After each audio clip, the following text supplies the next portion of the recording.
자, 단원평가 문제 같이 풀이해 봅시다. 자, 1번부터 보자.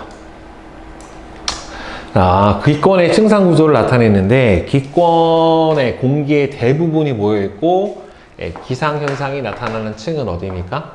A죠. 대륙권. 그죠? 왜 대부분이 지표 근처에 몰려 있어요? 지표에 가까울수록 뭐가 크기 때문에 중력이 좀 더 크게 작용을 하기 때문에 대기가 아래쪽에 더 많이 몰려 있습니다.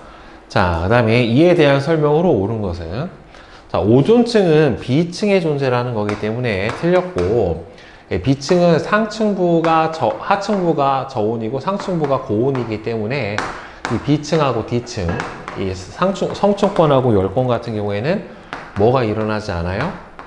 대류 현상이 일어나지를 않아요. 다 틀렸고, C층이 아니라 장거리 비행기 항로로 이용되는 것은 성층권이에요. 성층권. 틀렸고, D층에서는 오로라가 나타나기도 한다. 맞죠? 열권에서 주로 오로라가 나타나니까 4번이 맞아요. 그 다음에 B층, 성층권에서 높이 올라갈수록 기온이 점점 높아지는 이유는 성층권에는 누가 있습니까? 오존층이 있고, 이 오존층에서 자외선을 흡수를 해주기 때문에 높이 올라갈수록 기온이 상승을 하죠.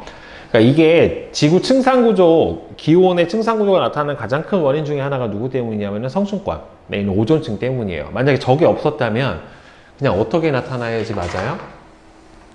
성층권에 오존층이 없었으면 높이에 따른 기온 분포가 그냥 낮아졌다가 열권에서 올라가는 이런 형태가 됐었어야지 맞아요. 근데 성층권이 있기 때문에 한 번 더 꺾이는 형태가 나타난다 라고 보면 돼요.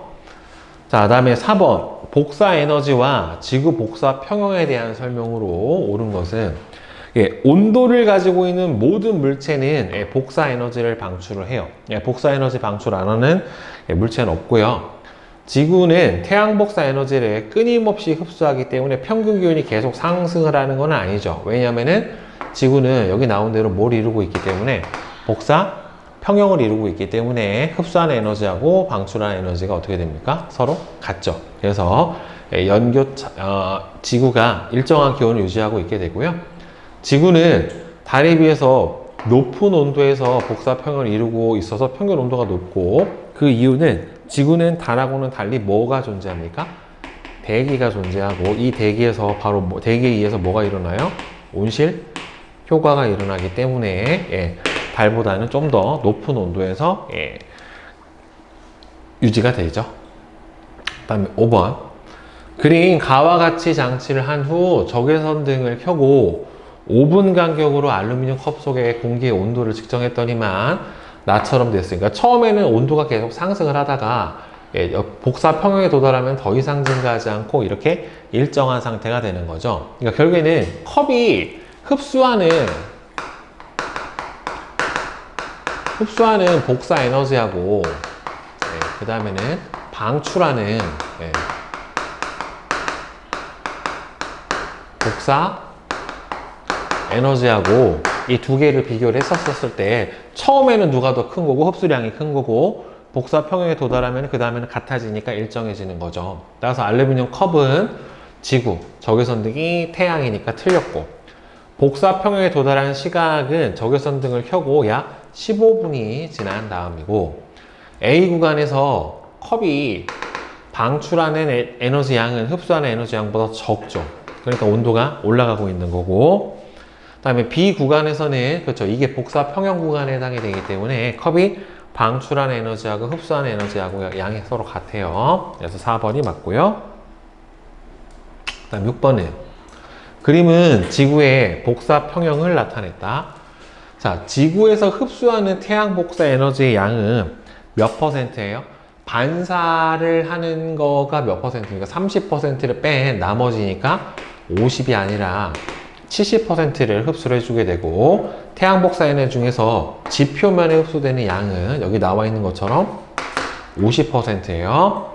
지구에서 우주로 방출되는 지구 복사 에너지의 양은, 지구에서 우주로 방출되는 지구 복사 에너지의 양은 얼마가 되는 겁니까? 70%에 해당이 되는 거고, 반사 이율까지 합치면 들어오는 양 100이랑 같아지게 되는 거예요. 자, 그래서 답은 3번이 되겠죠. 자, 그 다음에 7번 그림은 1880년 이후 지구의 평균 기온을 보면은 점점 계속해서 뭐 하는 형태로 나옵니까? 상승하는 형태로 나타나게 되는데, 이 상승하는 형태가 뭐의 농도랑 같이 비례해서 올라가요?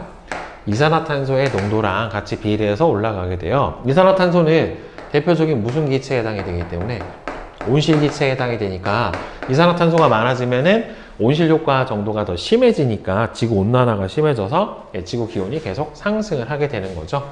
그러니까 이 기간 동안에 온실 효과는 약화가 된 게 아니라 오히려 뭐가 되었다? 강화가 되었다라고 보는 게 맞는 거예요. 자, 그 다음에 8번부터 10번 보자.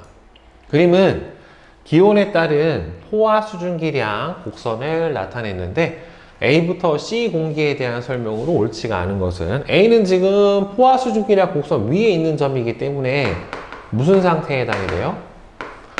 포화 상태에 해당이 돼요. 그리고 여러분들 이 포화 수증기량이라고 하는 거는 온도에 의해서 결정이 되니까 10도, 25도, 30도가 돼서 가장 포화 수증기량이 적은 거는 A가 맞고, B는 곡선 아래에 있는 점이기 때문에 불포화 맞고, 상대 습도는 여러분들 이 곡선이 지나는 점은 상대 습도가 몇 프로?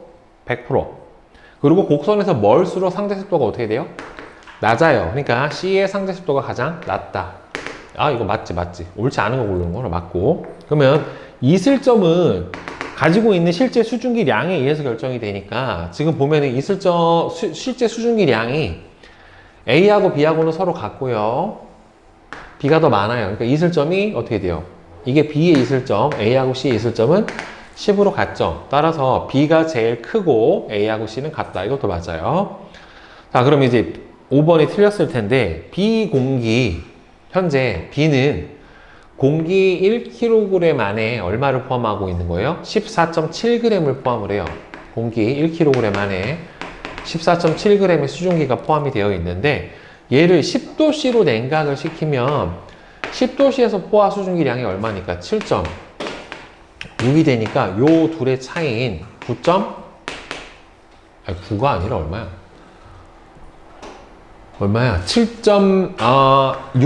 6.9g 만큼이 어떻게 되겠어요? 14.7, 9점 얼마야? 7.1g 만큼이 응결이 되겠죠. 근데 이거는 얼마를 기준으로 했었을 때? 얼마 기준으로 했었을 때? 1kg을 기준으로 했었을 때. 근데 얘는 얼마 기준으로 했어요? 3kg을 기준으로 했으니까 이거에 총 몇 배가 생겨야 돼요?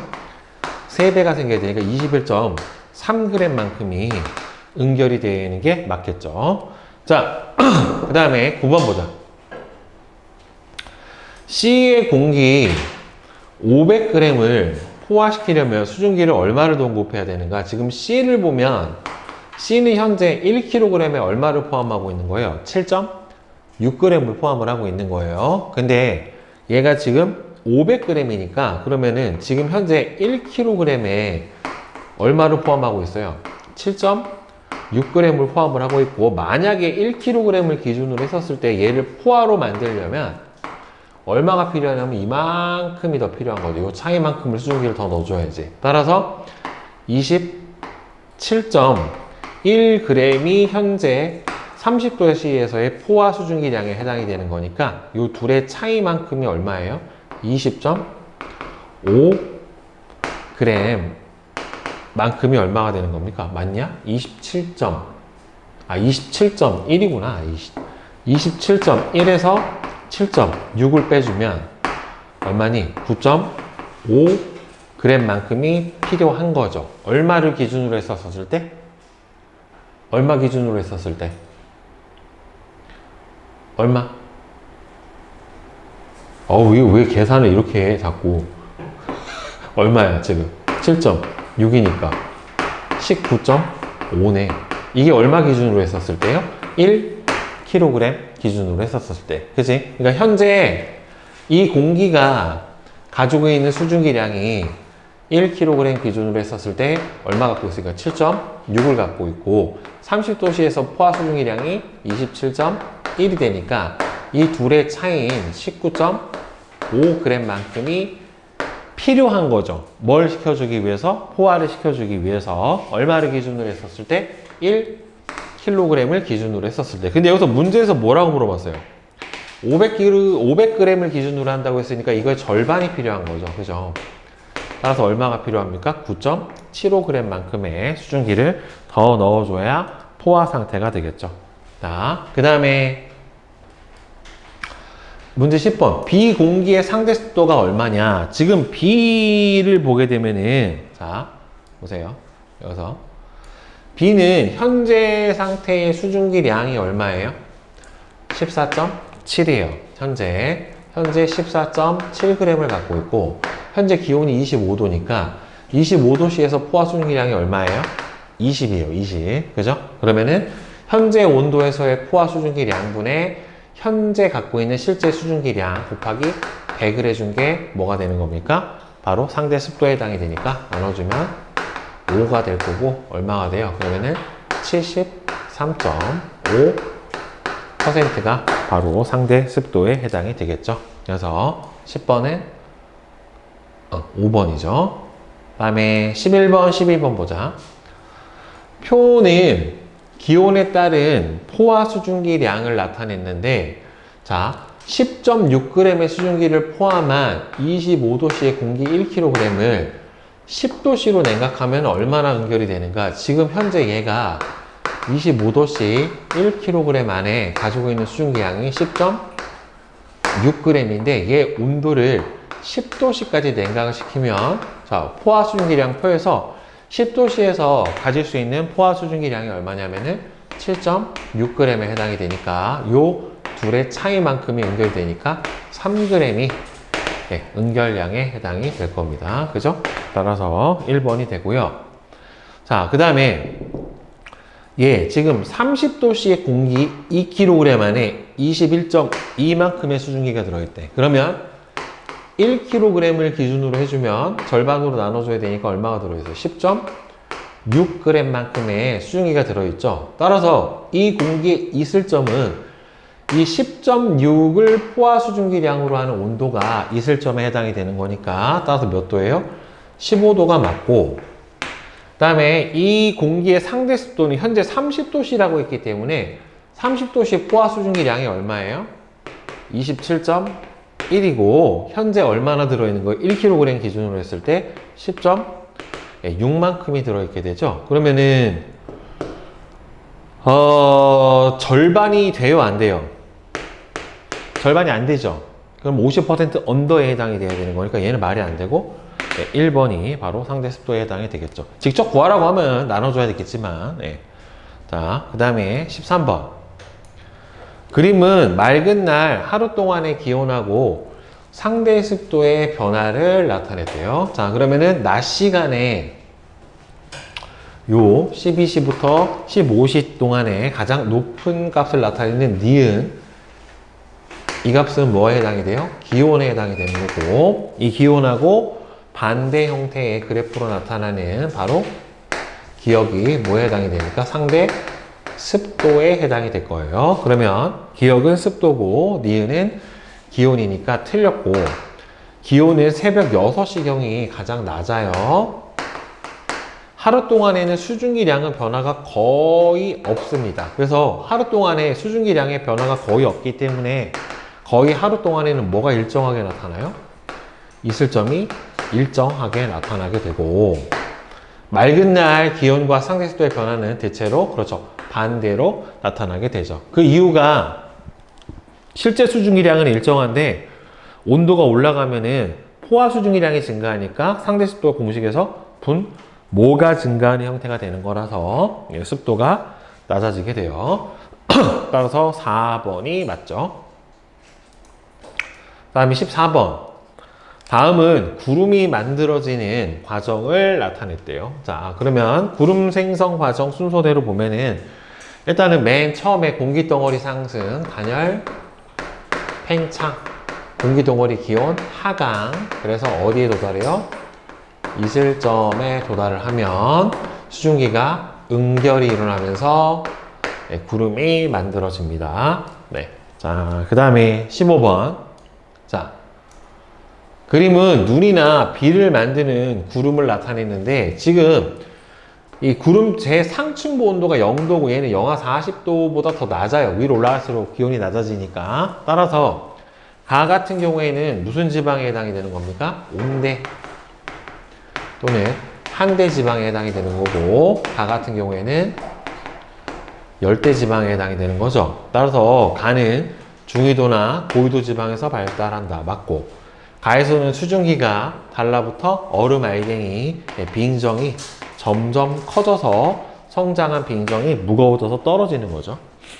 가를 이용해서 눈과 비가 내리는 과정을 모두 설명할 수 있고, 나에서 이거는 여러분들 뭐라고 설명해요? 이렇게 열대지방에서 내리는 비는 병합설이라고 하고, 병합설을 다른 말로 더운비 이론이라고 합니다. 네.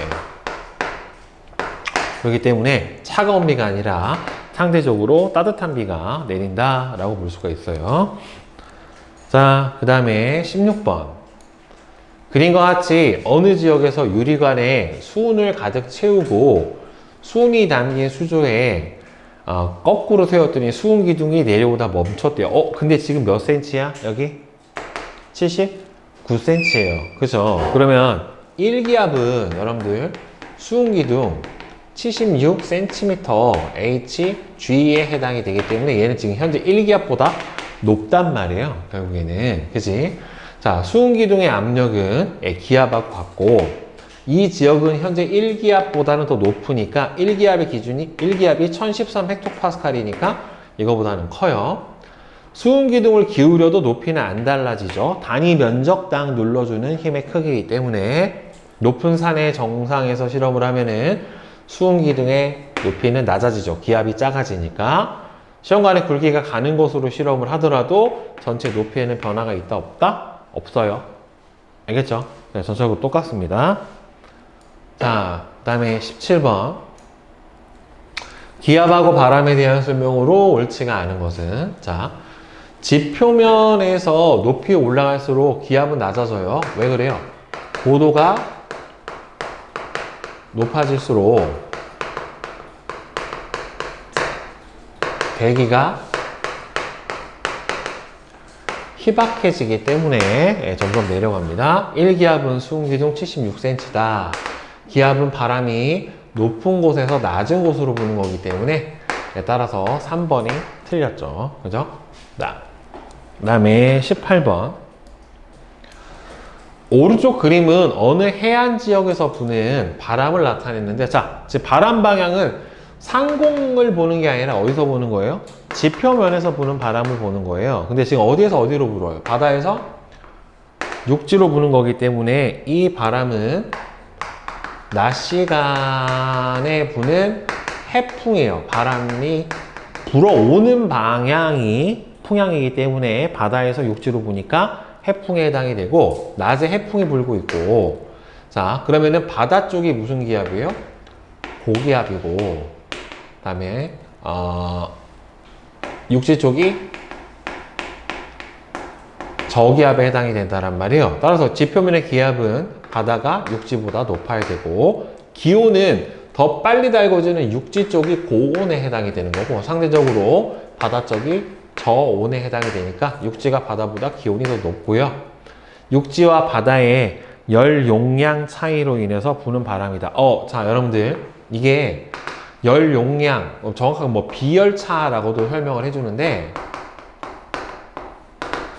그러니까 정확하게는 비열은 뜻이 뭐냐면, 중학교 때, 중학교 1학년 과정에서 나온 거지만, 비열은 어떤 물질 1g의 온도를 1도씩 상승시키는데 필요한 열량이고,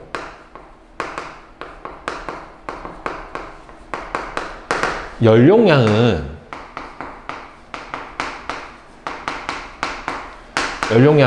어떻게 구해주냐면, 비열에다가 물질의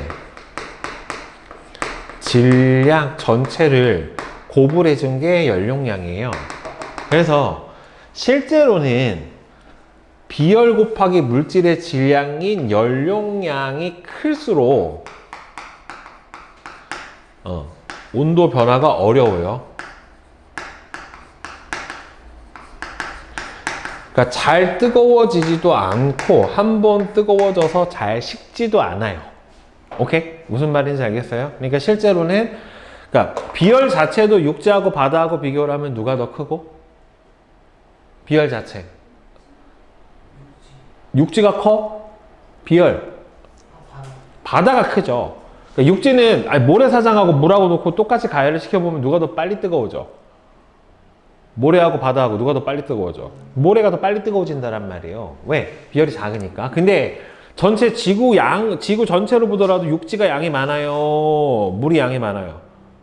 물이 많죠. 그러니까 이 비열하고 전체적으로 물질의 질량 곱해준 게 연용량이고 실제로 이 값이 클수록 온도 변화가 어렵기 때문에 바다가 잘 안 뜨거워지고 한번 뜨거워지면 잘 안 식는다. 그래서 요 둘의 차이 때문에 연용량 차이에 따른 기온차가 발생하고 그 기온 차이로 기압 차이가 발생을 해서 부는 바람이 바로 뭐다? 이 해륙풍에 해당이 되는 거예요. 크게 보면 계절풍인 거고. 그다음에 19번. 그린 가하고 나는 우리나라 부근에서 부는 계절풍을 나타냈는데 지금 나 같은 경우에는 남동 쪽에서 북서쪽으로 부는 여름에 부는 남동 계절풍에 해당이 되고요. 나 같은 경우에는 북서 계절풍에 해당이 돼요. 겨울에 부는. 따라서 가는 여름에 부는 바람이고 나는 북서 계절풍이 맞죠. 자, 그리고 항상 기압이 높은 데서 낮은 데로 불기 때문에 이렇게 돼야지 맞아요. 그렇죠? 나머지는 다 틀렸고 몇 번이 맞습니까? 2번이 맞죠? 자, 그 다음에 20번. 그림은 우리나라에 영향을 주는 기단을 나타냈대요. 시베리아 기단, 양쯔강 기단, 오호츠크 기단, 북태평양 기단에 해당이 되는데 자, 봄과 가을에 주로 영향을 주는 기단은 양쯔강 기단이 B고 B는 양쯔강 기단으로 봄, 가을에 영향을 주고 C는 오호츠크 해, 바다 기단이기 때문에 한랭한 건 맞는데 건조가 아니라 다습해요. 다습.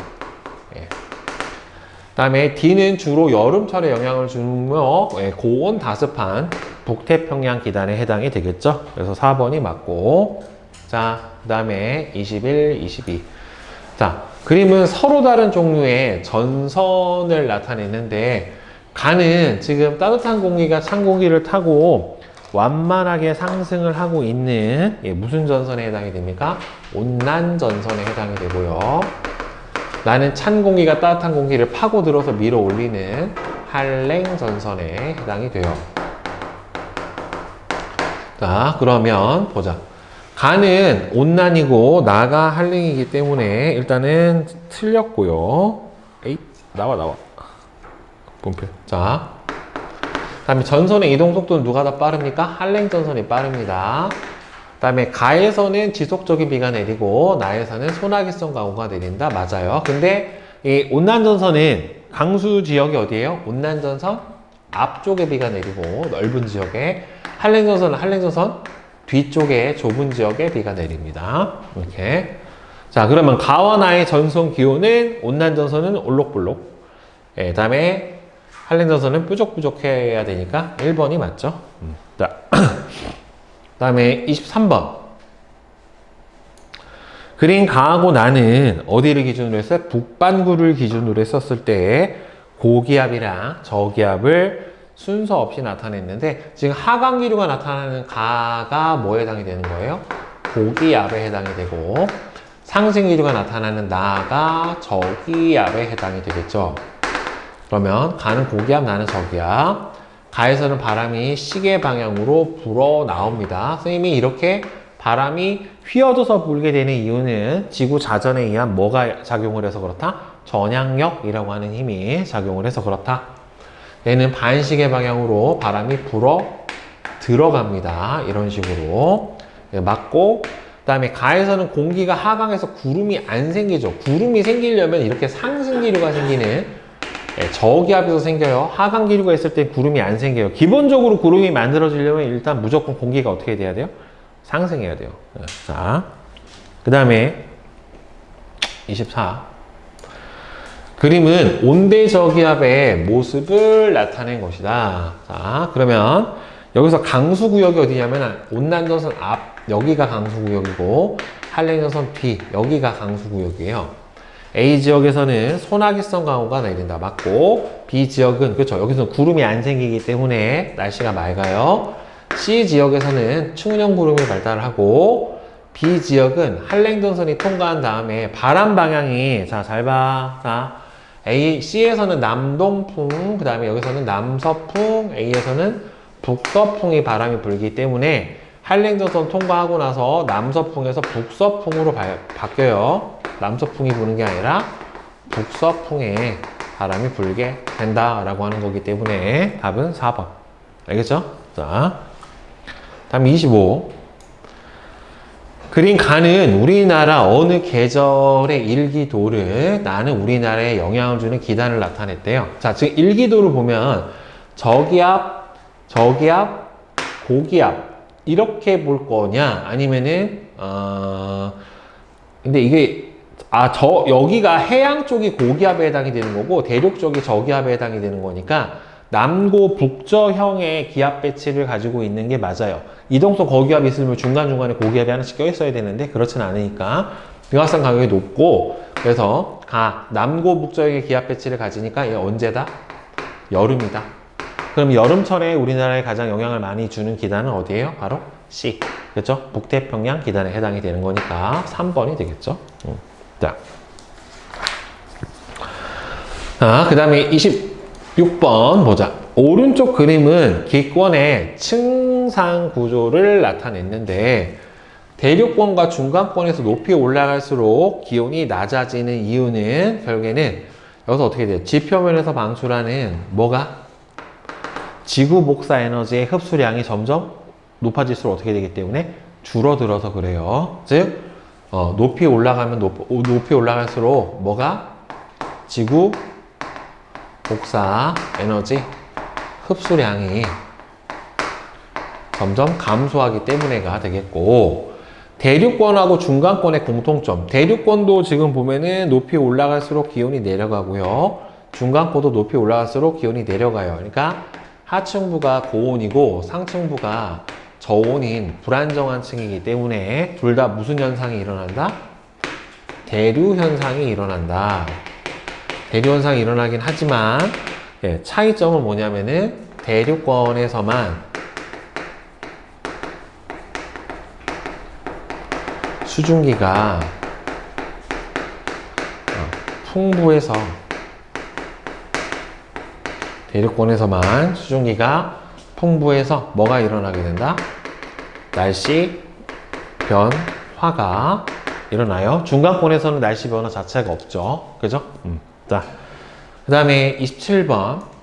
그림은 지구의 복사 평형을 나타냈는데, 자, A하고 D는 각각 얼마냐? 자, 대기와 지표에 의해서 반사되는 태양 복사 에너지의 양은 얼마나 돼요? 여러분들?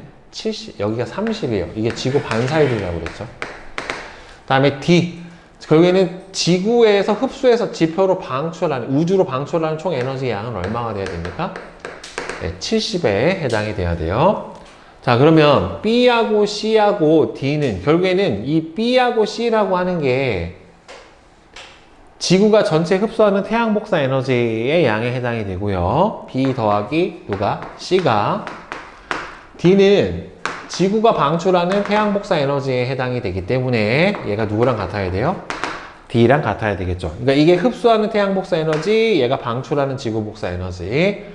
지구의 복사 평형에서 대기가 하는 역할과 그 결과는, 즉 대기는 지표에서 방출된 뭐를요? 지구 복사 에너지를 흡수를 했다가 다시 지표로 재방출을 해줘요. 여러분들 이 과정이 바로 뭐에 해당이 되는 거냐면 지표에서 방출한 에너지를 흡수했다가 지표로 재방출하는 이 과정이 바로 여러분들 온실 효과에 해당이 돼요. 이거 온실 효과고, 따라서 이 대기는 이 온실 효과를 일으켜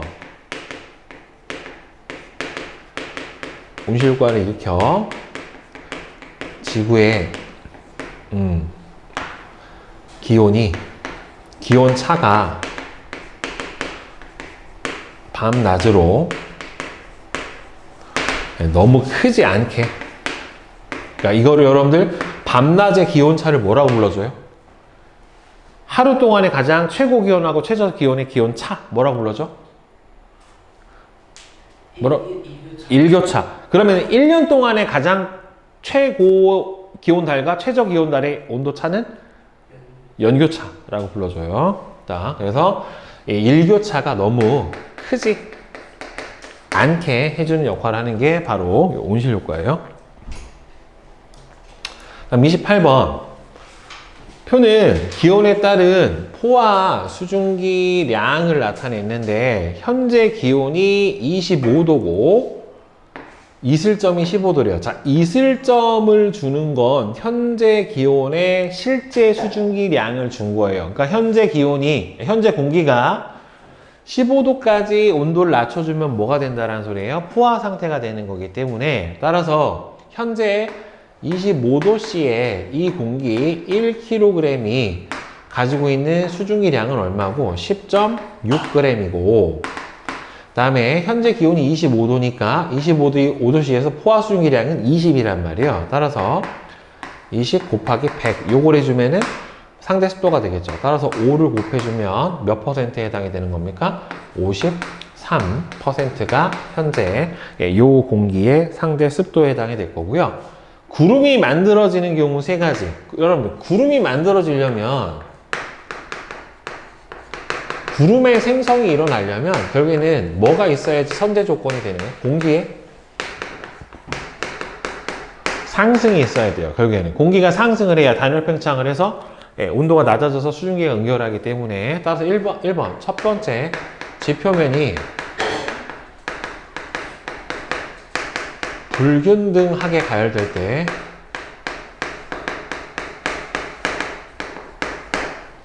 두 번째 저기압 중심에 공기가 모일 때 그 다음에 세 번째로는 공기가 산을 타고 상승을 할 때 그 다음에 뭐 찬 공기하고 더운 공기가 서로 만나서 전선이 만들어질 때 이럴 때 바로 뭐가 구름이 만들어질 수가 있게 되겠죠. 그 다음에 30번 오른쪽 그림은 우리나라 부근에서 1년을 주기로 해서 바람이 바뀌는 계절풍인데 지금 보면은 무슨 계절풍이 부는 겁니까? 남동 계절풍이 불고 있으니까 어느 계절이라고 보는 게 맞아요? 여름철이라고 보는 게 맞겠죠. 따라서 여름. 자, 위와 같은 바람으로 방향에 부는 까닭은 결국에는 해양 쪽이 저온이고 상대적으로 대륙 쪽이 연료량이 작아서 고온이 되니까 대륙은 고온에 의해서 어떻게 돼요? 상승 기류가 발생을 해서 여기가 어떻게 돼요? 대륙 쪽이 저기압에 해당이 되는 거고 상대적으로 이렇게 상승한 공기가 해양 쪽에서 내려와서 해양 쪽이 고기압이 형성이 되기 때문에 기압이 높은 해양에서 기압이 낮은 대륙 쪽으로 바람이 불게 되는 남동 계절풍이 불게 되는 거예요. 자, 다음에 31번 그린 가하고 나는 북반구 고기압하고 저기압의 공기 연직 운동이래요. 자, 지표 부근에서 가와 나의 기압. 지금 상승 기류가 생기니까 가는 저기압. 나는 하강 기류가 생겼으니까 고기압이고 중심부에서 저기압은 바람이 어떻게 됩니까? 반시계 방향으로 휘어져서 불어 들어가고요. 고기압에서는 시계 방향으로 휘어져서 불어 나갑니다. 그 다음에 가와 나의 날씨. 저기압 같은 경우에는 상승 기류가 생기니까 보통 어떻게 돼요? 날씨가 흐리고 구름이 생기니까 결국에는 날씨가 흐리고 비가 올 가능성이 높죠. 보통 고기압 같은 경우에는 날씨가 맑습니다. 구름이 안 생기니까 보통 날씨가 맑다라고 보는 게 맞아요. 자, 그 다음에 32번. 그림은 어느 전선의 단면을 나타냈는데 지금 보면 이게 무슨 전선이니 여러분들? 찬 공기가 따뜻한 공기를 파고들어서 만들어지는 결국에 무슨 전선입니까? 한랭 전선에 해당이 되고, 이 전선이 통과할 때 발생하는 구름은 얘는 이렇게 상승 기류가 강해지기 때문에 위로 많이 솟아있는 무슨 구름이 생겨요? 저군형 구름이 생기고, 강수 구역하고 형태는 전선 어디에요? 뒤쪽에 좁은 구역에 무슨 강우가 내립니까? 보통 전선 뒤 좁은 지역에 소나기성 강우가 내리는 게 바로 한랭전선의 특징이에요. 알겠죠? 오케이.